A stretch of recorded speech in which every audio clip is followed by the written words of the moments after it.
আনসাম কি চাতে ক্লাসের নোটিশ অলরেডি ঝুলিয়ে ভেরি গুড। তোমাদেরও সকলের বোঝা উচিত কার সাথে কিভাবে কেমন করে কথা বলতে হয়। একটা জিনিস ঠিকঠাক করে মাথা, ওরা তো ইংলিশ মিডিয়াম থেকে এসছে, তোমরা তো পড়াশোনাও তা শুনে পার। এই ক্লাস ক্যাপ্টেন ওরা কি দেওয়া ছিল? স্যার কোনো পড়া ছিল না। পড়া দেওয়া ছিল না মানে কি? জি স্যার কোনো পড়া ছিল না। অবশ্যই পড়া দেওয়া ছিল। না স্যার কোনো পড়া দেওয়া ছিল না। না স্যার কোনো পড়া ছিল না। চাচা সবাই মিলে মিথ্যে কেন দেওয়া ছিল? স্যার সত্যি বলছি কোনো পড়া দেওয়া হয়নি। একদম খুঁজতে পারবে না।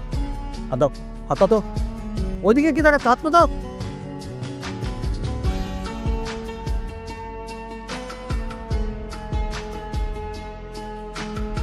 কাছে কাছে যাও। তোমাকে কি বলেছে? নাসিম মির্জার বিরুদ্ধে তোমার যে কেসটা করছো যোগাযোগ নিয়ে তোমার মা ভাইকে বলেনি কেন? কেন? স্যার আমি বলেছিলাম আমার ভাইয়াকে, আমার ভাইয়া বলেছে নাসিম বিনতে নাকি আমার বাবাকে ভুল করেছে। নাসিম এখন তোমার ক্লাস ঠিক আছে, তার বিরুদ্ধে কোনো রকম টেস্ট নিতে গেছে বাবাকে।